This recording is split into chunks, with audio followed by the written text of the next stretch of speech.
Ori, thank you so much, Ori. What a pleasure. And let me tell you something personally. First of all, a personal admission. Last month, I was on holiday in the UK, and I got a rental car. And when I got into the car, I found a USB stick right in the car, waiting for me. It was even the right color. It was kind of black and cool and rock and roll.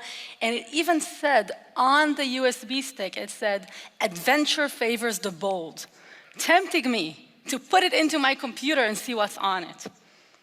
I resisted temptation because I knew if I had that USB with me for more than 10 minutes, I'd put it in my own computer. I took it out, went back to the rental company. The minute I was there, I said, "Please take this back. I don't want this in the car." And I encourage you to resist temptation. But more than that, I encourage you to take Ori's advice. The most popular form of recycling is password recycling. That's maybe good for the environment, but it's not good for our secure ecosystem. And now I'd like to introduce to you our very last speaker for this fantastic session, a lady who is a real firecracker. She came out here from Austin, Texas, and she is going to kick all of our asses and send us out with a big bang before our lunch break. This is Mrs. Wendy Nather.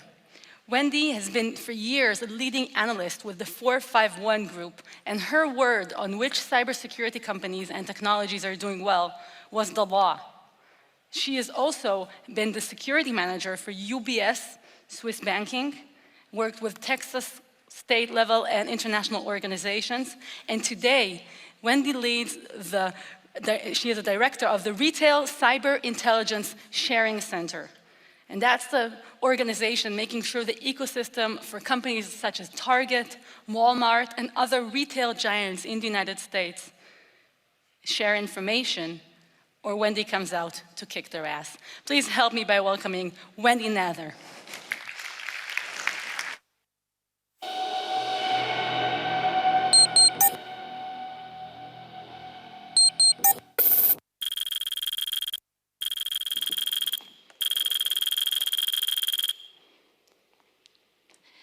Hello, everyone. I am so grateful to Karen for inviting me here. She and I have something in common. We both learned programming here at Tel Aviv University when we were young teenagers. Of course, I was young a lot earlier than she was. I was young in 1975.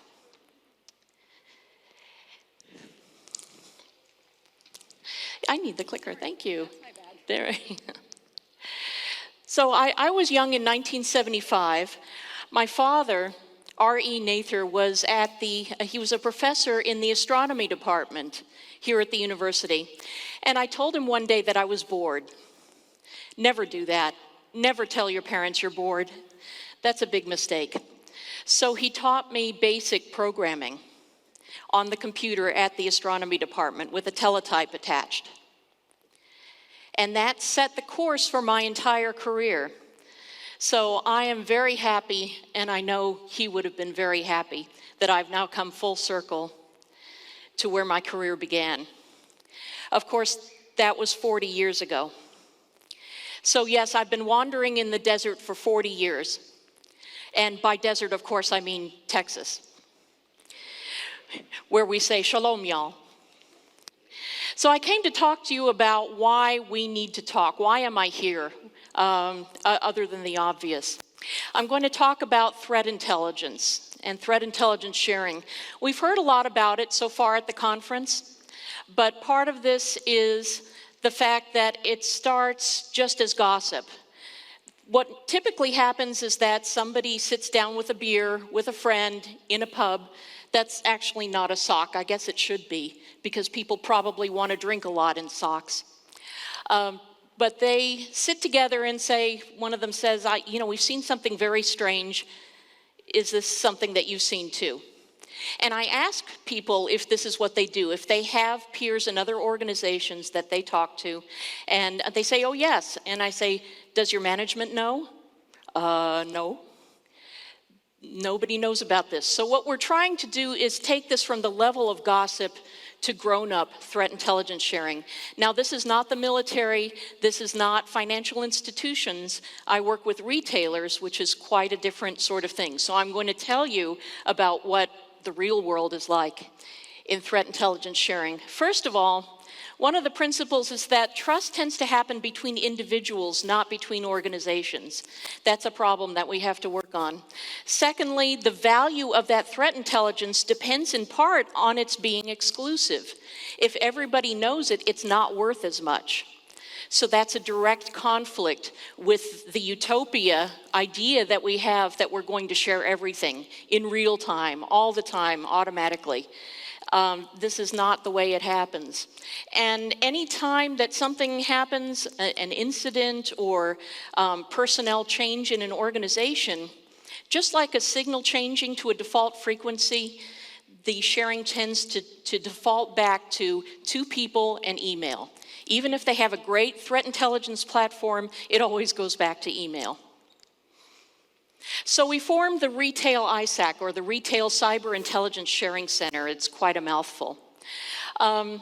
This was spun off from RELA in the United States. We got seed funding from about 30 top retailers, and yes, one of the retailers on our board is Target. And I have to say that at this point, they have one of the most sophisticated threat intelligence operations that I've ever seen in the commercial sector. So we're at about 80 members, but also it's not just typical retailers, anybody who is doing commercial services. So automotive, fast food restaurants, hospitality, casinos, all sorts of organizations. So it's a very, very big tent.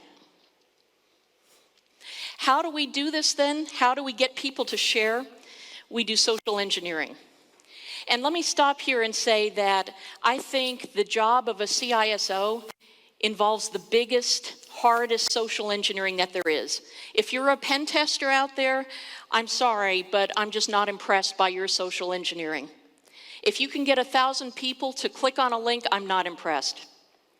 If you can get 1,000 people to stop clicking on a link, then I will be impressed. So we have a lot of social engineering work to do to get these organizations to share with each other. One of the things we do is we emphasize the personal connection to build that individual trust. So we get people to work together face to face, to talk to one another. We introduce them individually, and so we keep bringing it back to the individual level to build that trust. We also have been known to use alcohol. If you get a nice dinner together with people and a little bit of wine, people will talk about things that are going on that they will never ever put in writing. So this is another form of social engineering. And as pen testers know, as red teamers know, people like to be helpful. So we do have members who have joined our organization because they want to help the community, and that's something we want to encourage. So going to someone and saying, this organization needs help with this, and we know you're an expert at it, would you be willing to talk with them? That works quite well. And then finally, we remind them that they have control over what they share. Anytime a member makes a submission to us, we say, we'd like to send it to this group, which contains this type of people, these types of organizations. Is that all right? Can we use your name? Can we not use your name? Did we sanitize this the way you wanted it? And we remind them over and over again that they have control, and that makes them more willing to share. Another thing that we've come up with is the use of templates. Just listing the sort of things that you as an organization would want to share so that you can get it signed off by your management one time instead of having to go and ask permission every time you want to contribute something. Now, I'm not talking about this sort of template, which is somebody might recognize this as sticks. This is not the sort of conversation you want to have with your legal department and your management. You know, even though there's a little bomb on there that probably makes them nervous. I don't know what some of those pictures are. Parameter observables is not something you want to say. We want to have something a lot simpler, like just saying, this is the sort of information that we would share if we were reporting a phishing attack. And it goes all the way from mail headers and source domains and IPs, all the way down to the time range. That's very helpful for other members so that they know where to look in their logs. What sort of tool found it, which is also very important. If it was your web filter, if it was picked up by Snort, that also helps them find the same sort of information. Attachments are difficult to share unless you have a platform, because most organizations now have mail filters that strip out malicious attachments, so you can't just share them that way. But for all of these, there are some elements to the template that some organizations just won't change, or they just won't share. So we might have to take out the target recipients, for example. But this is the conversation that we have to have over and over again with our membership to standardize the sharing that they're doing. The other problem is with something like the traffic light protocol, is the definition of organization. Is an organization your company? Is it the ISAC and all of its member organizations? What does this mean to you, and how comfortable are you with all the different parts of an organization? We have this problem all the time. In particular, we found out the hard way that a lot of our members did not want to share anything with the government. Certainly there's a more adversarial relationship between private sector and public sector in the US. So we have this problem. They're very nervous about sharing. The other thing we didn't think about is that they also don't want to share with vendors. And we do have vendor members of our ISAC, but some are concerned, for example, that if they contribute threat intelligence, that the vendor will take it and commercialize it and make money off of it. So they're just very, very nervous about that. Commercial interests in threat intelligence are posing a great obstacle to sharing. And I can't blame the threat intelligence vendors for this, because this is part of their business model. But they have intellectual property in the form of the threat intelligence that they don't want to share unless you pay. And they may hold something under embargo for a long time. They may notify our members but say, you cannot use the name that we've picked for this malware until we publish the report in 2 weeks' time. So what are we supposed to call this? I don't know. Marketing and, of course, sales. Vendors are always going to want to approach our members and make sales. So these are all things that work against the dynamics of sharing that we're trying to encourage. Now, I don't know if people are familiar with the David J. Bianco Pyramid of Pain, but basically it talks about what different indicators are shared in threat intelligence and how painful it is for the adversary to change them once they've been shared and once they've been exposed.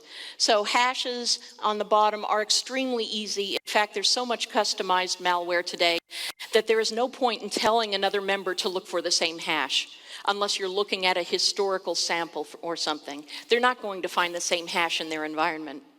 IP addresses are also easy. Domain names are also easy to predict. There are some vendors that are doing that and proactively sinkholing them, all the way up to who the actor is and what their manual techniques and processes are. Those are very hard for them to change. And so you can see that the topmost ones that are most painful tend to be the most static. But let me flip this pyramid on its head, because I like to do that. It's kind of like Ben Gurion on the beach. Let's flip it over on its head. And let's look at what we can do as hunters with that information. What is static and what is dynamic? What tends to be static that we can automate looking for is all the legacy malware. Configure is still out there. We have signatures for it. Anything that's not under active development, we can use automation to look for. But for malware under active development, we have to put more people on it to look for it.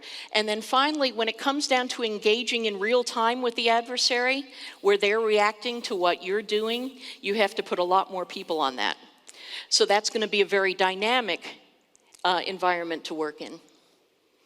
Then we have unstructured threat intelligence. I know that everybody is very much in love with machine-to-machine sharing and sticks and crits and all of that, but I think Picasso really understood how to depict the cybersecurity environment. We have something coming out of the horse's mouth, so that's threat intelligence clearly. We've got a broken sword on the bottom, maybe an IDS, wet the bed or something. There's an auditor clearly with a slip of paper. The problem is that a lot of intelligence comes in the form of something like, we had an attacker that was coming in with 700 attempts per day. As soon as they saw that we were onto them, they went low and slow. They ratcheted their attacks down to maybe 7 per day, and they did not reuse a single IP until a month later. Now that sort of thing is very valuable intelligence, but it's not structured. And I know I'm standing here talking to some of the best and smartest intelligence analysts in the world, and I know you're not shy, so I'm sure you will argue with me, and in fact, I hope you will. But I'm going to say that's probably, in my opinion, some of the best intelligence comes in the form of a story. Sorry, but you cannot tell a story using XML. So this is a major part of the threat intelligence sharing that we still need to adopt. Other problems are that most are happy to share what they've blocked unless they're incidents. They don't want reprisal from adversaries. But the most important point is that brand reputation is much more important to retailers than liability. So for those of you who worked on the CISA law in the United States, I'm sorry, it was a great idea, but it's really not helping. It is not making organizations more likely to share information. There's also the velvet rope problem. If you do not know the source of your intelligence and you can't vet it, if you don't know that they know what they're talking about, you will not want their threat intelligence. Again, somebody standing up a threat indicator feed, that's very nice. But if my retailers can't vet the sources, they don't want it. They have enough data already that they need to prioritize. I'm going to skip through the lessons learned from the cyber apocalypse because we are running out of time. You're just going to have to find me and buy me a drink, and then I'll tell you all about it. This is from the Department of Homeland Security's cyber exercise. But what we found is that politics still plays a part, even especially in an emergency, and government does not scale. Even government will tell you that they do not scale.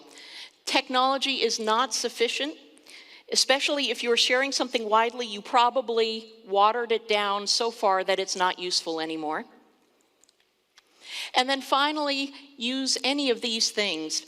But the bottom line is that it will come down to you and your contacts, which is another reason why you need to network as much as you can at these events, and it's another reason why we need to talk.